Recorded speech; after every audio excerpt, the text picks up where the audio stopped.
Hi guys. So today we're going to continue to look at the basic requirements in writing, the big three. Last week we looked at complete sentences. This week we've been looking at correct capitalization and punctuation. Next week we'll be looking at standard English. Our work today is going to be a review of last week's. So let me find my spot here. Here we go. All right, so today we're going to review writing complete sentences. We're not going to review all of it that we did last week, but the one thing that I think most people had the most trouble with was using subordinating conjunctions. So that's what I want to review today and work with a little bit more today. So subordinating conjunctions are definitely tricky. Um, there's a lot of them, so I wouldn't expect you to memorize them all. You can see here, over here on the right side, kind of my face is in the way, but 50 subordinating conjunctions, and these are not all of them. These are just the 50 most common ones. You can Google a list of subordinating conjunctions and see them.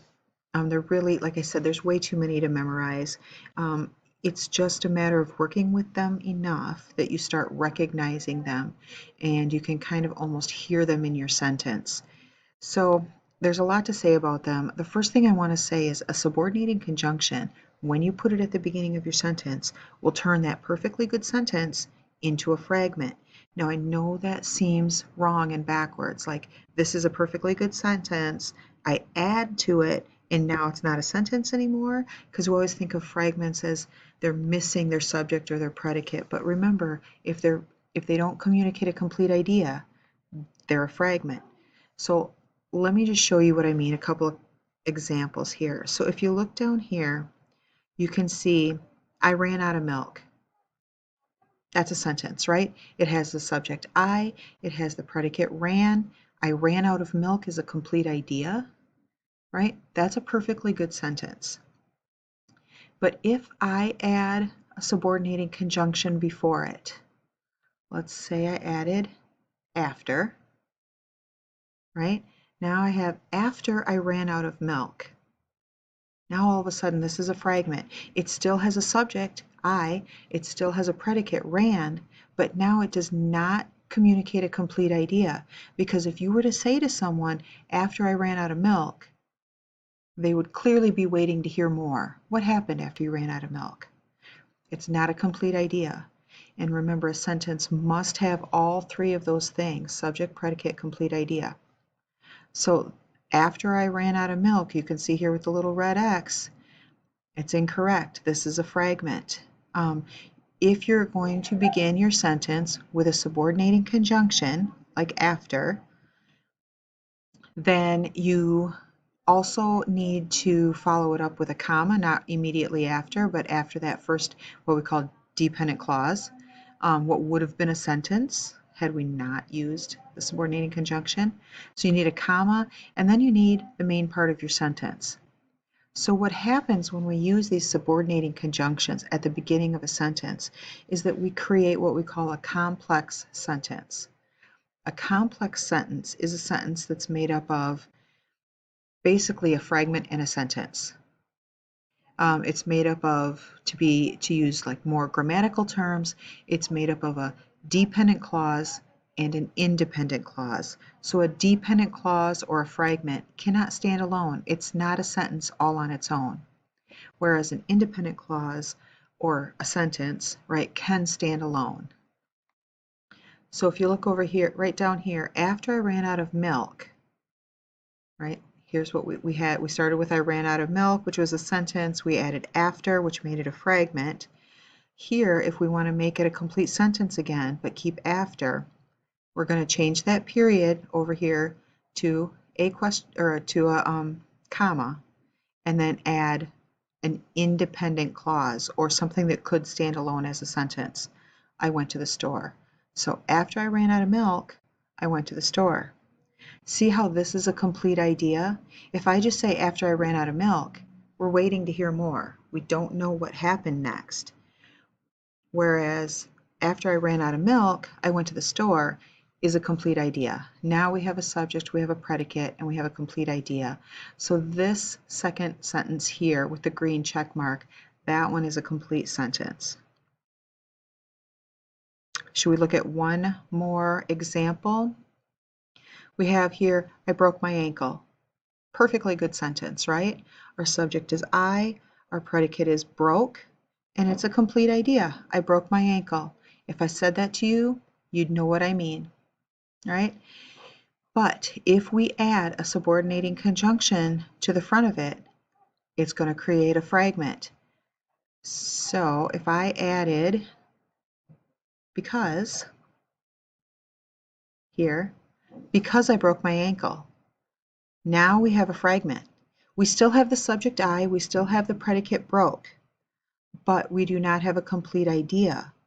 Because always indicates cause and effect, and you need to express both cause and effect. Because I broke my ankle is only the cause. We don't know what the effect was. Because I broke my ankle, I went to the hospital. Now we have cause and effect.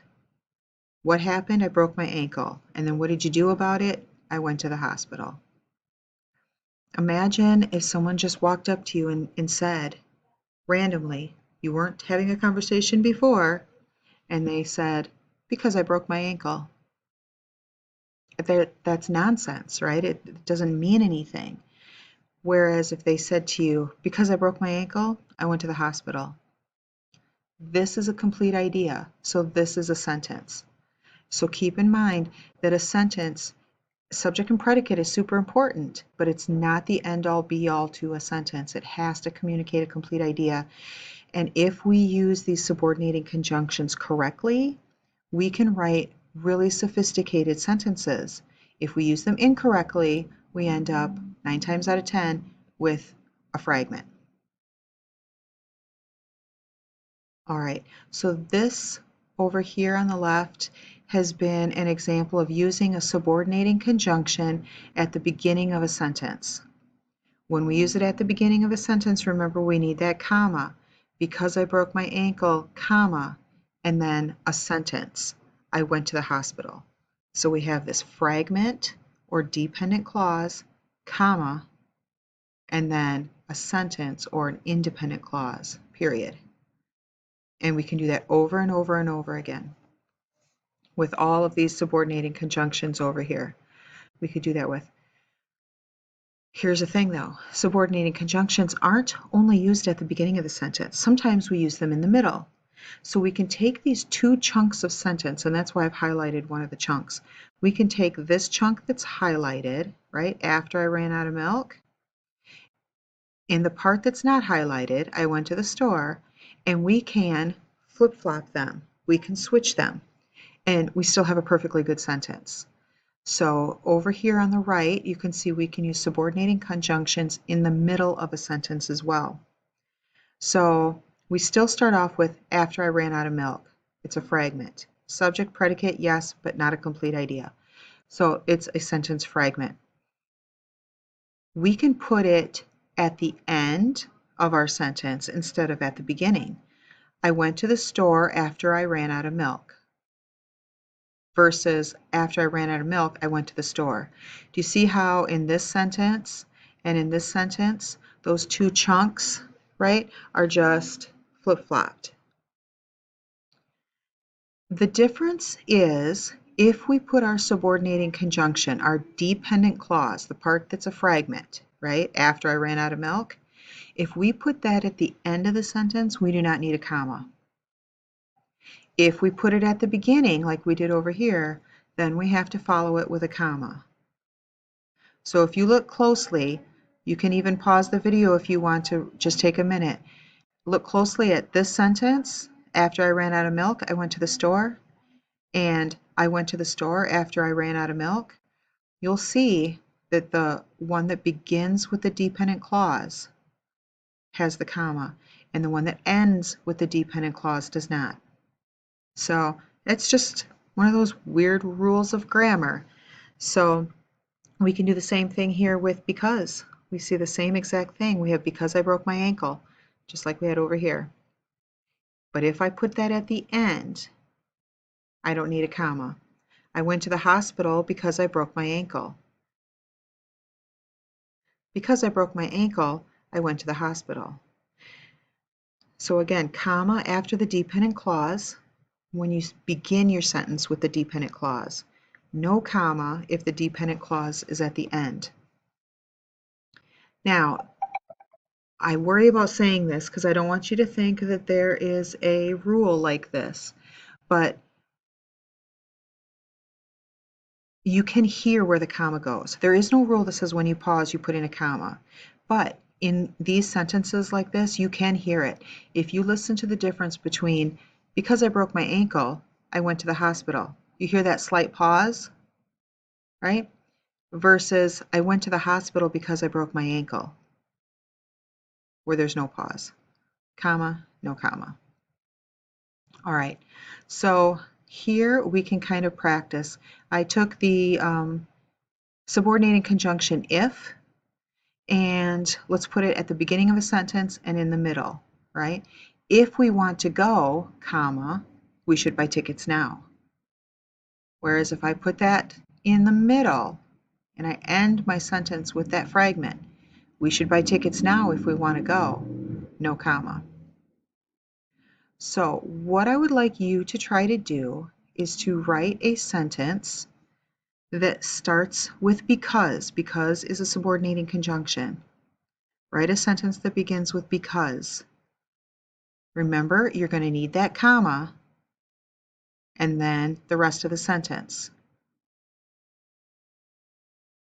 Now I want you to use that same sentence and just flip it and put your because in the middle like we have if here. And remember, you don't need a comma there. Awesome. All right, now take a subordinating conjunction of your choice. If you can see this list over here, you might pick one of these. If you want to open a new tab and Google list of subordinating conjunctions, you could do that and pick another subordinating conjunction after, before, since, when, unless. Those are some of them, although, even if. So some of these are more than one word. All right. So write a sentence of your own that begins with a subordinating conjunction and it has that comma, and then use that same sentence and just flip it so that your subordinating conjunction is in the middle and no comma. All right, that's it for today, guys. I can't wait to read your sentences. Google Meet with me if you have questions or concerns, and have a great day.